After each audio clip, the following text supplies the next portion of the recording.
Hello and welcome to another edition of Meet the Red Cross. I'm Dave Griffith, the Executive Director of the Heart of Missouri Chapter, and joining me on our first half of our show today is Mark Rehagen, and Mark is a member of our Board of Directors. And then on the second half of the show, we'll have Evie White, and Evie is our Logistics Coordinator for our chapter. And Mark, I want to welcome you to the show today. Well, thanks a lot for having me here.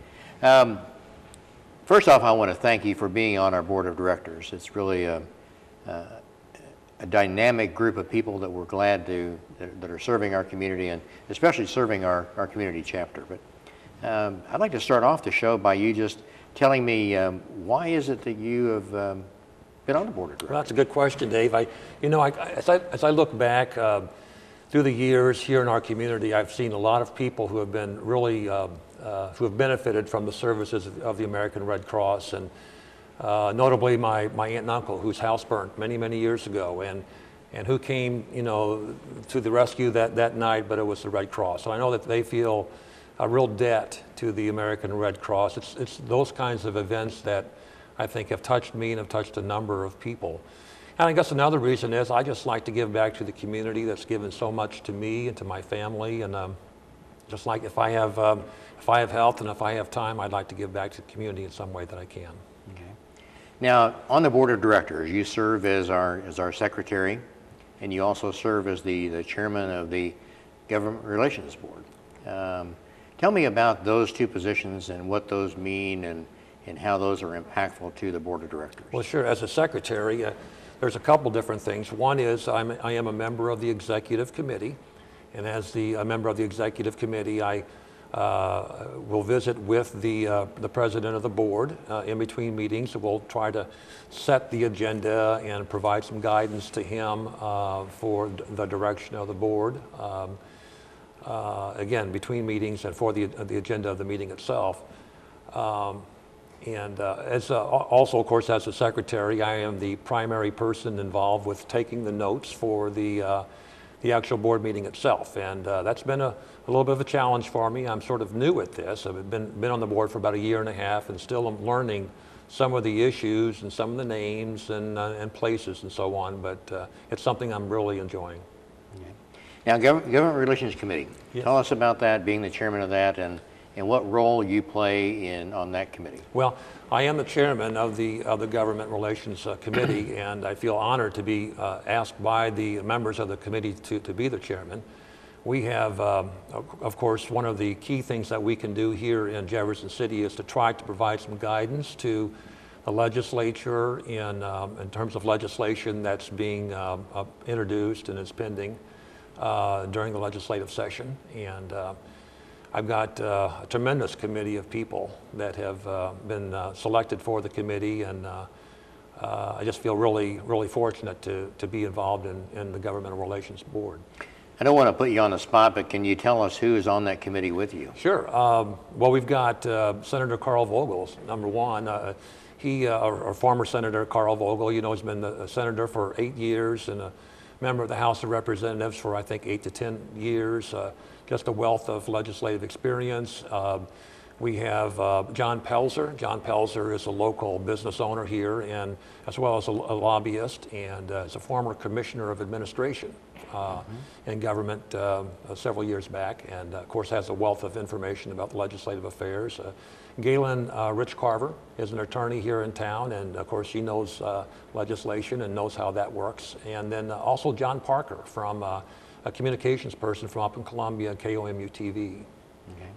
Now, government relations, you kind of alluded to it a little bit, but because we're here in the capital city, there are a number of bills that come forward from that can impact the Red Cross, and by us living here in Jefferson City, we have opportunities to testify before those.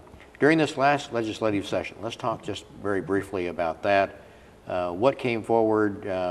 How involved were you in testifying and in getting some of that legislation pushed forward? Well, there were a couple of key pieces of legislation this past year that we were very fortunate to have some success with. One of them being actually a license plate bill that designated the American Red Cross as a license plate. And so we'll be getting some attention from that and some funds from that. House Bills 1807 was sponsored by Representative Marshall. We know that the amendment was placed on that piece of legislation by Representative Pollock, who actually was carrying a bill separately for the cause of the license plates. Also, it passed in Senate Bill 480 by Senator Stouffer was the sponsor of that bill. And so that's a really key piece of legislation. Also, the CPR bill, and that was House Bill 599. Senator Schaefer from Columbia sponsored that bill. And in that bill, it says that high schools or grades or upper secondary education, students in those grades may be, that CPR training may be made available to them as a course of instruction. And the bill started out with a shall. We, of course, would like to see that become a shall someday. In other words, that CPR instruction shall be a course of instruction for high school students. But it was a very good first step this year just to have it introduced and to have it passed in a way that, and signed by the governor, that it is a course of instruction that may be taught in our secondary schools. Okay. Let's talk about both of those bills separately. The first bill that really came early on in the session was really one that didn't have a lot of controversy to it, and that was the license plate bill. Just in your opinion, how important is that for the American Red Cross to have their own license plate? Well, there's no doubt that it raises awareness, and I think that's really what we have to do as a board and as any way that we can, is to sponsor efforts that will just raise the awareness of people throughout the state of the importance of the American Red Cross and what we do in our mission. And I just think that it's very, very important that we have, automobiles driving around the state, with that viewpoint expressed on the vehicle, and it's really important. I couldn't agree with you more, Mark. It seems like that, and it's sad that it is, but it seems like that the only time that people hear about the American Red Cross is if there's a blood drive that's going on, or there's a real need to have blood, or if there is a major disaster. And I agree with you that I think that license plate just continues that awareness, continues to let them know that the American Red Cross is out there, 24/7, 365. So the other piece of legislation did have a little bit of controversy to it. And any time, for those that live here in the capital city, we are familiar with what fiscal notes are. Most people are. Maybe just for the education of our audience, you might speak to what that means as far as a fiscal note and the impact that had on this bill. Many years ago, I actually worked for the State Department of Economic Development, and I was responsible at that time for fiscal notes, all fiscal notes. So every piece of legislation that came to the Department of Economic Development, it was important for us to assess what the cost would be and perhaps the revenue might be from a piece of legislation. And so a fiscal note is something that, if there is cost, and especially if it's in a tight economy and not a lot of revenue coming into the state to fund those things with, it can be very difficult to get a piece of legislation passed. And I think that's probably what we encountered this year, a fiscal note that with a tight economy, short on revenue, and there's just a lot of negative, feelings right now about passing legislation that's going to cost anything, and so the compromise being that instead of these courses shall be taught in the schools of secondary education, they may be taught, and that's a good compromise, and I think it's something we can build on. Okay. To take that even one step further with this bill for the CPR bill, the importance of having graduating seniors, having them know about CPR, Can you speak to that? What are your feelings and how important you think that? Well, you know, you talked a little while ago about the Red Cross and how it's sometimes viewed as those people that come in when there's a disaster or when there's a blood drive. But what about preparation? And I think that the Red Cross does an excellent job of getting the word out about and preparing volunteers throughout the community to be to help, to perhaps to be ready for a disaster. And that's what CPR is, in the instruction of all high school seniors or some part through the high school career. They would have an opportunity to take that CPR instruction. It's helping to prepare the next generation of our youth and our next generation to be prepared, be ready for a disaster. We don't want to just be, you know, viewed as providing assistance after a disaster has occurred, but rather to also prepare ourselves for some sort of catastrophe should it happen.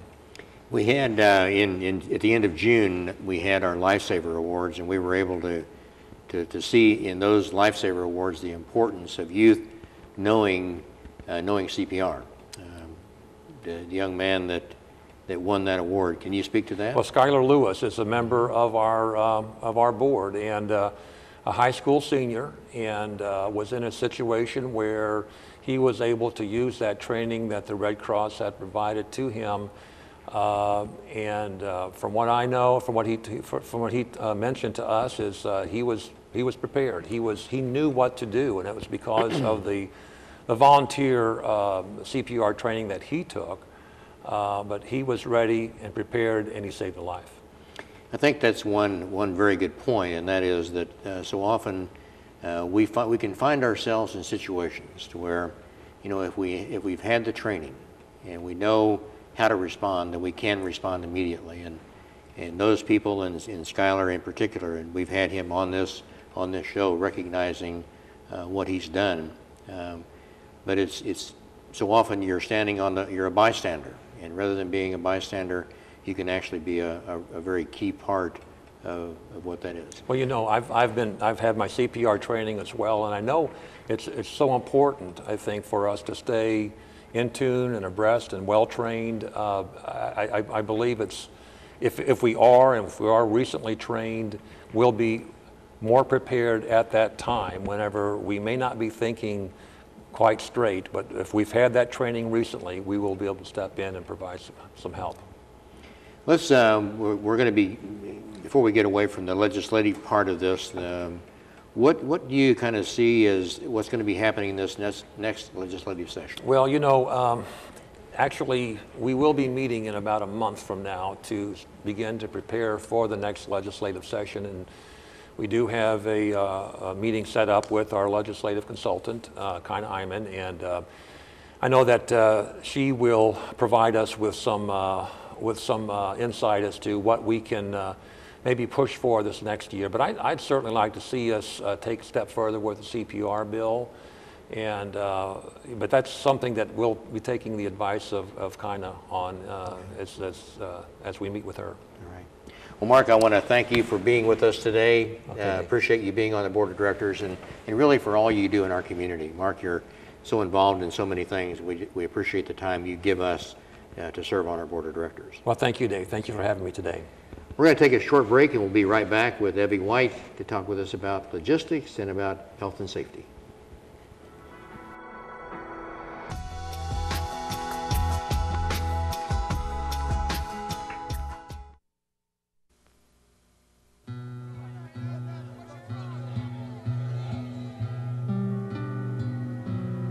In America, you are not required to offer food to the hungry or shelter to the homeless. There is no ordinance forcing you to visit the lonely or comfort the infirm.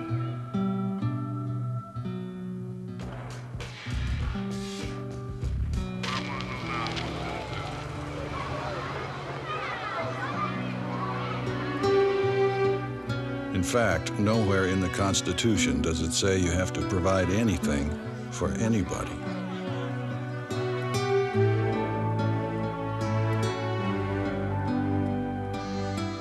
Thank you for all you've given. Imagine what more could do.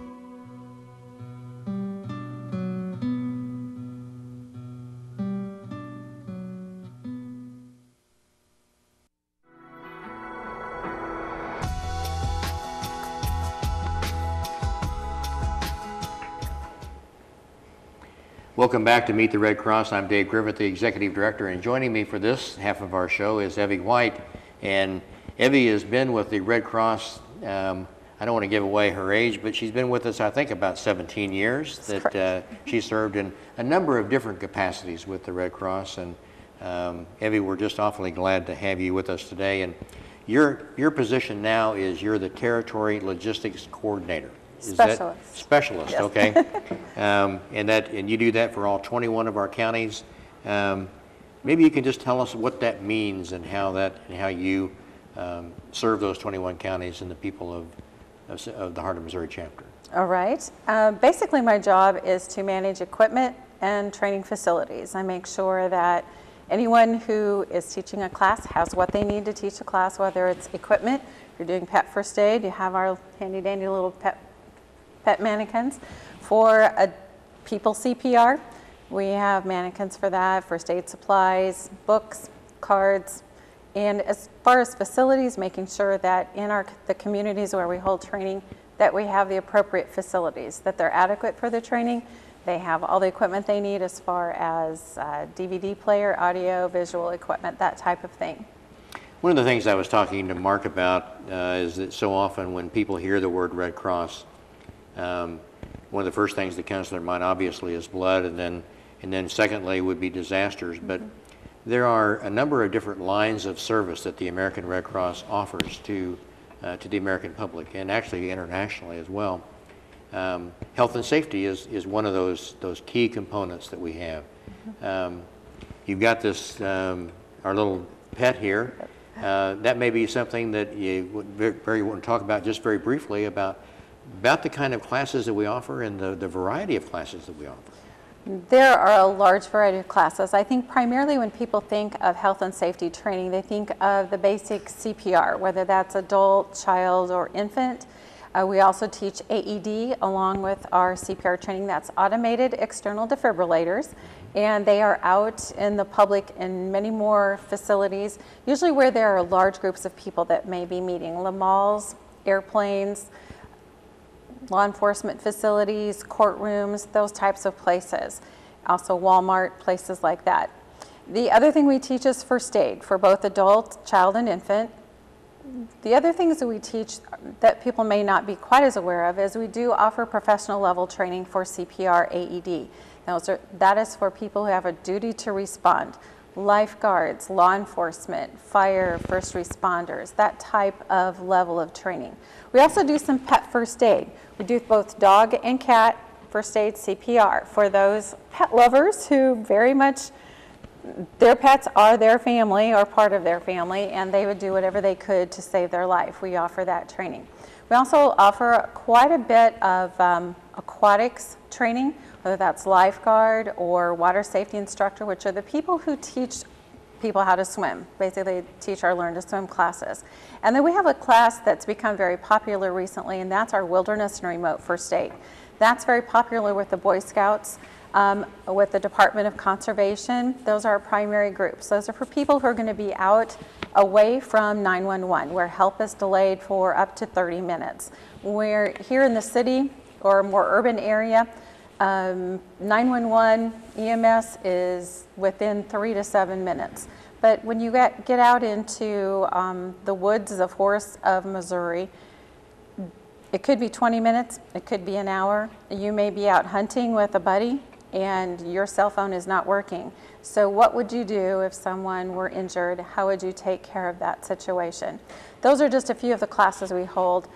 We do hold babysitter training as well on a regular basis. That's for youth ages 13 to 15. We teach children not only how to do skills like feeding infants and toddlers and changing diapers, but also how to look at it as a business, how to put up a resume, how to create one, how to have an interview with a family. Are you comfortable with that family? Are they comfortable with you? And also just judgment, processing, how to make decisions. What is the right decision to make in a certain situation? So we just kind of give guidelines on that. So we have very good babysitter training classes. And also one other training that many people may have had is the the swimming lessons and lifeguarding lessons that That's that correct. we also offer. Those are just offered just certain times of the year. Is that correct? Primarily in this area, those are seasonal. We do have some pools that are year-round pools that do provide that training on an ongoing basis. For outdoor pools, the crunch time comes in May. That's when we do most of our lifeguard training. And of course, swim lessons are done over the summer. Okay. Now, if somebody wants to take some of these classes, is there any kind of special training they have to have before they can take any of these classes? Most of our classes do not have prerequisites with them. There are a couple. The Wilderness and Remote First Aid class does have a prerequisite of adult CPR with AED, but for most of our other classes, there are no prerequisites. There are some required skills that may disqualify, I won't say disqualify, maybe cause it a little more difficult to become certified, but you can still come and take the class and participate at whatever level you're comfortable with. That's called auditing, and you still have to pay the full fee for the class, and there are fees for our classes. They are not free of charge, but you can come and take a class. Okay. How do you determine what classes are going to be offered and where they're offered? That's a good question, Dave. In the past, that was primarily my decision to make, and I kind of look at the trends of when people needed, when the greater need was, and it seemed like in the spring people are thinking about going on vacations, going to camps, going on trips, and those are critical times people seem to think about getting trained in CPR, picking up a first aid kit. That decision is really not made by me so much anymore. We ran a report recently to find out how many people were in classes during the next 6-month period of time. And we're looking at classes for the next 6 months. We looked at last year's 6-month period and determined from that kind of where we should hold classes, which classes to hold. And we're adding a few different classes to our class roster for October through March. We're going to offer just a first aid only class, which we haven't done in the past, for people who have CPR and they want to do first aid. We're holding some just adult CPR classes. People don't need first aid, they just need the CPR. So we're trying a few other different things in the next 6 months. You know, I took the CPR and AED and first aid class myself, and our church went on a retreat. And in being able to be trained and being able to respond, we had a minor accident. The lady fell off of a motor scooter, and I immediately felt like I could respond. And that's a good empowering feeling that you have, and that kind of training that we offer allows people to do that. Absolutely. I had a phone call the other day from a lady who was wanting to take the training, but she said, I'm not a medical person, so I don't know that I really need to get certified. And I said, the statistics show that for the most part, those of us who are like you and I, the lay responder, the person on the street, in our office, in our family, we're going to do, if we know those skills, we're going to need to know them for our family or our coworkers. Not normally the person that we don't know that just collapses in the grocery store. That could happen. It could happen like for you, but it was a friend. It was someone you knew. We recently had an instructor who went to St. Louis for a Cardinals game. It was very, very hot, and she was on the metro going back to the train station, and there was a lady going in and out of consciousness because of the heat. It was a heat-related emergency, and she was able to wet a cloth from her water bottle. Someone had a portable fan. They were able to get her cooled down and send her on her way. So she knew what to do in an emergency, and that's what we're trying to stress with our training is what to do.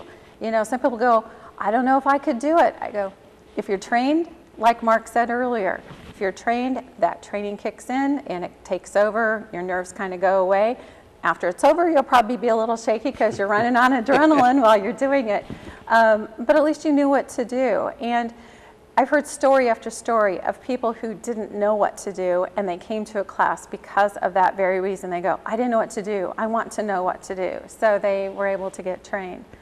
And that was one of the things that Mark and I talked about as well a little earlier. And so often the reason that we are bystanders is because we haven't had the training. We don't know what to do. We don't want to do something wrong. Even if it's doing something, we don't want to do something wrong to make the situation worse. But by having this kind of training, life-saving training, it has a great impact on the community we live in. I believe in it. It's what I've been doing for about 17 years. Let's talk about just briefly, there's got to be somebody to instruct us when we're having these classes. Let's talk about your instructors, and if there's somebody that's out there in our audience today that would like to possibly learn how to be an instructor, how do they do that? First of all, we encourage you to take the class, to know what the class is, how it's run, how it's operated, what some of the skills are going to be that you're going to be teaching, and get certified in that class, whether it's lay responder, the professional level, or aquatics. And then take an instructor course. Basically, most of our courses start with a prerequisite of an online training. It's a kind of an orientation of the Red Cross, and then you come to a 2-day class, usually 12 to 16 hours in classroom training with a Red Cross trained instructor trainer who has been an instructor for years, has trained instructors for a long time, and they really know what they're talking about. They know how to do it. Okay. Well, we're just about out of time, but before we do get out of time, how does somebody, we've talked a lot about training, how does somebody sign up for one of these classes and get the training that they need?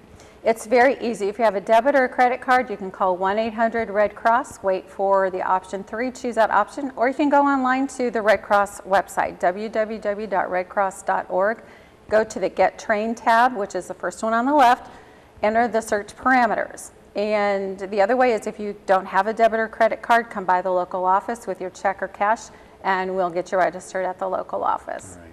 Evie, thank you so much for everything you do for the Red Cross and for being here with me today. Thank you for having me.